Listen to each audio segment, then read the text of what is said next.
आज की जो हमारी क्लास होगी वो होगी कंपैरिजन ऑपरेटर पे। कंपैरिजन बेसिकली करता ये है कि आपकी इक्वेशन होती है, एक होती है लेफ़्ट साइड और एक होती है राइट साइड। ये चेक करेगा कि लेफ़्ट वाला राइट के इक्वल है या नहीं। ठीक है, लेफ़्ट वाला राइट के इक्वल है या नहीं। फॉर एग्जांपल पहले तो हम ये भी पढ़ लेते हैं कंपैरिजन ऑपरेटर होते कौन कौन से हैं। फाइल, मैं यहीं से बल्कि मैं लूँगा आपकी दफ़ा न्यू फाइल, और मैंने यहाँ पे क्या नाम रख दिया, कंपैरिजन ऑपरेटर। ठीक है,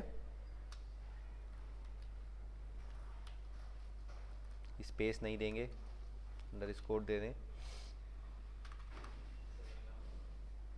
अच्छा, ठीक है, तो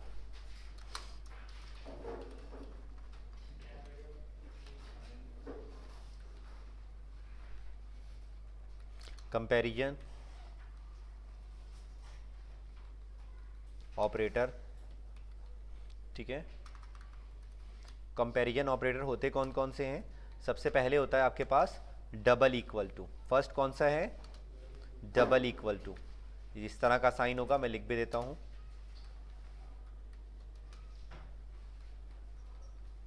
डबल इक्वल टू। साइन क्या होगा इसका, ये साइन होगा इसका। ठीक है,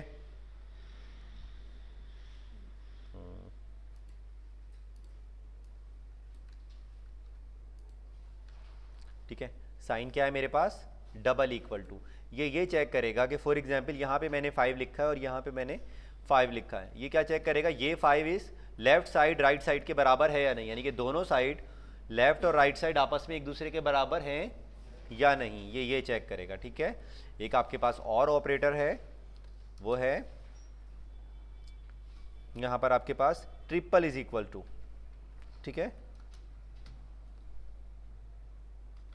ये क्या चेक करेगा, ये चेक ये करेगा कि 1 2 3, यानी कि फॉर एग्जांपल आपके पास दोनों साइड्स ही बराबर होनी चाहिए प्लस डेटा टाइप भी बराबर होनी चाहिए। ठीक है, फॉर एग्जांपल मैं यहाँ पे लिखता हूँ 5 और यहाँ पे डबल कोट में 5 लिखता हूँ, तो ये यहाँ पे हमें क्या बताएगा कि आपकी दोनों साइड क्या होनी चाहिए, इक्वल। अच्छा, हमेशा जो कंपैरिजन ऑपरेटर का रिजल्ट होगा वो क्या होगा, वो क्या होगा, ट्रू या फॉल्स में होगा।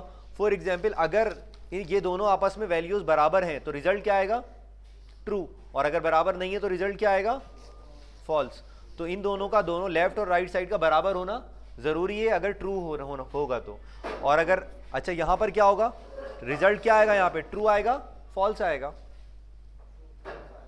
फॉल्स आएगा। अच्छा, यही चीज अगर मैं यहाँ पे लिखूंगा तो रिजल्ट क्या आएगा, ट्रू आएगा, फॉल्स आएगा, ट्रू आएगा। यहाँ पे ट्रू इसलिए आएगा कि यहाँ पर हम लोग डेटा टाइप को कंसीडर नहीं कर रहे हैं, यहाँ पे हम सिर्फ किस चीज को कंसीडर कर रहे हैं, इक्वल है दोनों, लेफ्ट साइड और राइट साइड दोनों बराबर हैं। लेकिन ट्रिपल इज इक्वल टू में हम क्या चेक करेंगे, एक तो वैल्यू सेम होनी चाहिए प्लस डेटा टाइप भी सेम होनी चाहिए। समझ में आ रही है बात, ठीक है, ठीक है, ओके जी, गुड। तो यहां पर ये चेक करेगा, इसका रिजल्ट क्या आ जाएगा, इस तरह से यहां पे ट्रू आएगा और यहां पे रिजल्ट क्या आएगा, फॉल्स आएगा। ये बात क्लियर है सबको, जस्ट एग्जाम्पल भी यहां पे मैं आप लोगों को दे रहा हूं। उसके बाद थर्ड है हमारे पास, फॉर एग्जाम्पल अब आपके पास दो साइन होते हैं, एक होता है ग्रेटर देन और एक होता है लेस देन। ठीक है, अच्छा एक चीज याद रखिएगा, यहां पे लोगों को थोड़ी सी कंफ्यूजन होती है, ये यूं लिखा हुआ है तो इसका मतलब क्या है, बड़ा किसको कह रहे हैं हम, 5 बड़ा है 10 से, इसका मतलब क्या है, 5 बड़ा है 10 से। इसकी बड़ी एक आसान सी एग्जांपल मैं आपको बता देता हूं, जिसकी तरफ ये माउथ ओपन होता है हम उसको क्या कह रहे होते हैं अपनी इक्वेशन में, बड़ा, और जिसकी तरफ ये माउथ क्लोज होता है उसको हम क्या कह रहे होते हैं, छोटा। तो ये चीज याद रहेगी, ये चीज याद रहेगी, 5 इज ग्रेटर देन 10। ठीक है, 5 इज ग्रेटर देन 10, इसका मतलब ये हुआ। तो ये कौन सा साइन है आपका, ग्रेटर देन का। ठीक है, तो हमारे पास यहां पर जो ऑपरेटर है ग्रेटर देन, ठीक है, ग्रेटर देन इक्वल टू, ठीक है, यानी कि मैं ये कहूं कि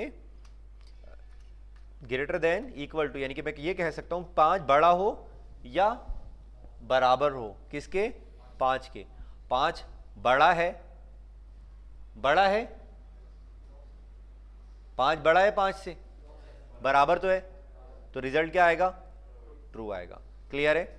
अच्छा, ग्रेटर देन इक्वल टू, उसके बाद फोर्थ आपके पास आएगा लेस देन इक्वल टू।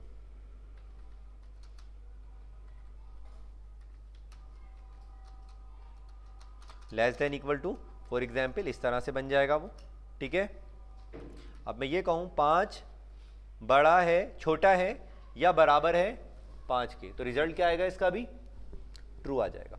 ठीक है, इसके अलावा मजीद आपके पास जस्ट ग्रेटर देन भी हो सकता है,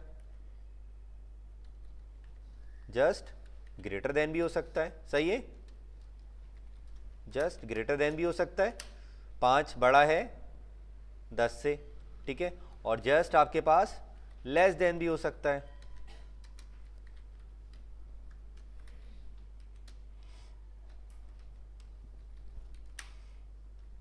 ठीक है, ये आपका लेस देन हो गया, 5 छोटा है 10 से, तो इसका रिजल्ट क्या आएगा? ट्रू। इसका रिजल्ट क्या आएगा? फॉल्स। ठीक है, ये दोनों ट्रू हो जाएंगे। ठीक है, अच्छा जी, यहां तक क्लियर है? 7th ऑपरेटर आपके पास इसमें आ जाएगा not equal to.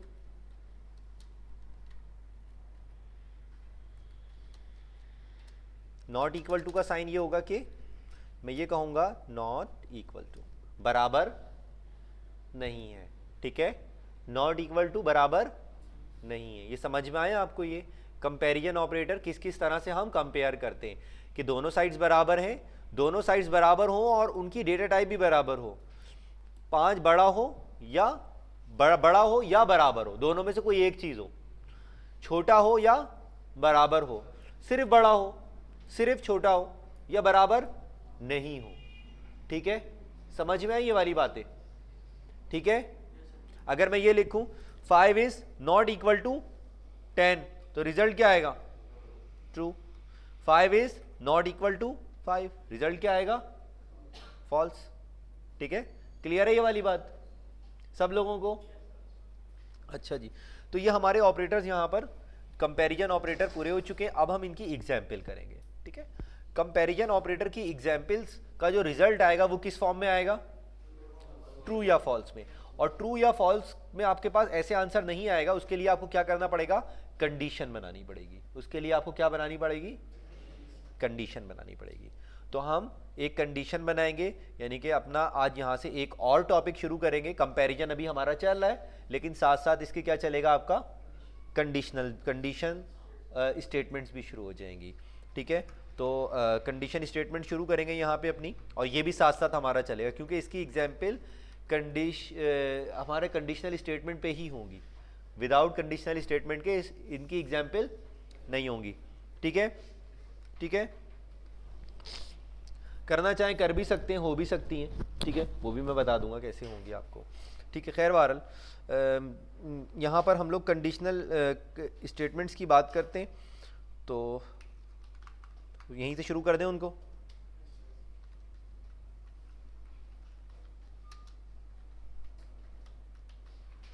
Conditional statements, हमारे पास 4 तरह की कंडीशनल स्टेटमेंट्स होती हैं। ठीक है, कंडीशन कहते किसको है पहले तो ये बता दें। कंडीशन होती है एक कंडीशन, एक हालत, एक शर्त। शर्त में ये है कि फॉर एग्जांपल आपको घर में एक ऑर्डर दिया जाता है कि ये चीज़ ले आओ। फॉर एग्जांपल कोई भी चीज़ मंगाई जाती है आपसे घर में, फॉर एग्जांपल चीनी ले आओ,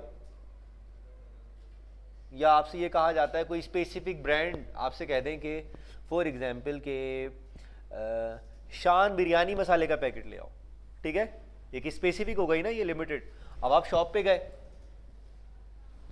आप गए वहाँ पे, आपने बोला जी एक शान बिरयानी मसाले का पैकेट दे दें, तो वहाँ पे उसने बोला जी शान का तो नहीं है, नेशनल का है। अब आप क्या करेंगे? तो आपके पास तो कंडीशन ये थी ना कि आपने क्या लेके आना है? शान मसाले का पैकेट लेना है, तो वहाँ तो नहीं है। तो अब रिजल्ट क्या आया आपके पास? फॉल्स, कि नहीं है। आप क्या करेंगे? वापस घर आ जाएंगे कि नहीं मिला, क्योंकि आपसे कहा इतना गया है आपका जो लेकिन आप तो थोड़ी सी इंसान है, आप तो थोड़ी सी अक्लमंदी कर लेंगे कि चले नहीं ये नहीं तो ये ले लें, लेकिन आपका जो कंप्यूटर है, आपका जो प्रोग्राम है, वो उतना ही काम करेगा जितना आपने उसको कहा होगा, आपने उससे ये कहा है कि आप ये चीज़ ले आए, आपने उससे कहा कि आप पेप्सी की बोतल ले आए 1.5 लीटर, अब पेप्सी की जगह कोक मिल रही है तो वो नहीं लेके आएगा सिस्टम आपका, क्योंकि आपने उससे क्या कहा है, पेप्सी ले आए, तो सिस्टम आपका क्या लेके आएगा, पेप्सी ही लेके आएगा। ठीक है, समझ में आई बात कुछ? तो इसको हम क्या कहेंगे, कंडीशन। और अगर वहां दुकान पे मिल जाती है वो चीज़ तो कंडीशन क्या हो गई, ट्रू, आप ले आएंगे। और अगर नहीं मिलती है तो कंडीशन क्या हो गई, फॉल्स, फिर आप क्या लेके आएंगे, कुछ नहीं लेके आएंगे, फिर कुछ नहीं लेके आएंगे। तो इस तरह की हमारे पास कुछ कंडीशंस होंगी। कंडीशन नंबर 1 हमारे पास होगी इफ, कंडीशन 1 क्या होगी, इफ, कि अगर ये मिले तो ले आओ, अगर ये मिले तो ले आओ। कंडीशन नंबर 2 इफ, अगर ये मिले तो ले आओ, एल्स नहीं तो फिर कुछ भी ले आना। ठीक है, नहीं तो फिर क्या करना, नहीं तो फिर क्या करना, कुछ भी ले आना। ठीक है, ठीक है, समझ आई बात? पेप्सी की बोतल ले आओ 1.5 लीटर, और अगर नहीं मिले तो कुछ भी ले आना, कोई सी भी ले आना। ठीक है, कंडीशन नंबर 3, अगर पेप्सी मिल जाए तो ले आना, सही है, और अगर एल्सिफ, और अगर पेप्सी ना मिले तो फिर कोक ले आना, और अगर ये भी ना मिले तो फिर मैरिंडा ले आना, और अगर ये एल्सिफ इस तरह से चलता रहेगा, यानी कि आपके पास काफी सारी कंडीशंस हैं। उसके बाद लास्ट में क्या आ जाएगा, एल्स, अगर कुछ भी ना मिले तो फिर भाई खाली हाथ आ जाना। ठीक है, नंबर 4, फोर्थ है आपकी स्विच।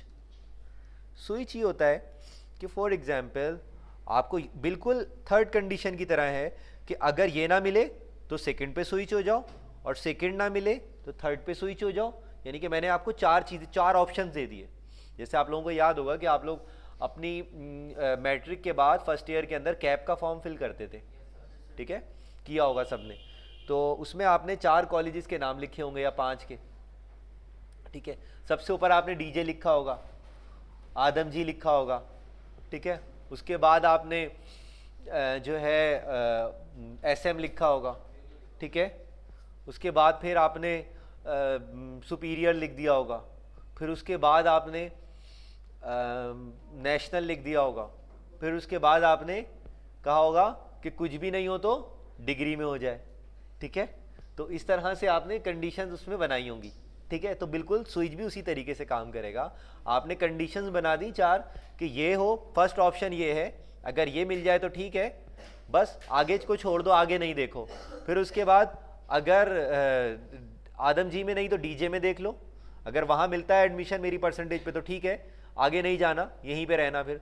और अगर आदम जी में भी नहीं मिलता तो फिर आप एसएम में चले जाना, एसएम में देखना अगर मेरी परसेंट मैच होती है तो। ऐसे ही होता है ना, वो टॉप से लेके चलता है, फिर वो जिसमें भी अब आपकी परसेंट फॉर एग्जांपल डिग्री में भी मैच हो रही है, एसएम में भी मैच हो रही है, जो सबसे टॉप पे उस पर भी मैच हो रही है, तो वो किसको फॉलो करेगा, सबसे फर्स्ट वाले को। तो स्विच में कुछ इस तरह का रूल होता है, ठीक है।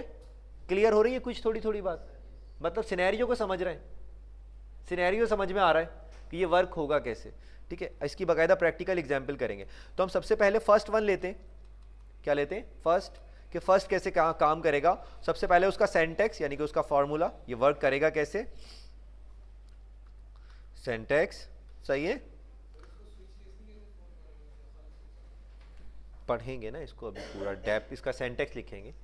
सिंटैक्स हम लिखते हैं फर्स्ट कंडीशनल स्टेटमेंट का।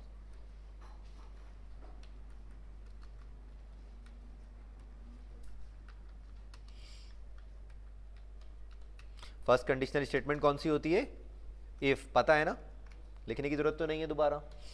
तो उसका सिंटैक्स होगा यानी कि उसका फॉर्मूला होगा।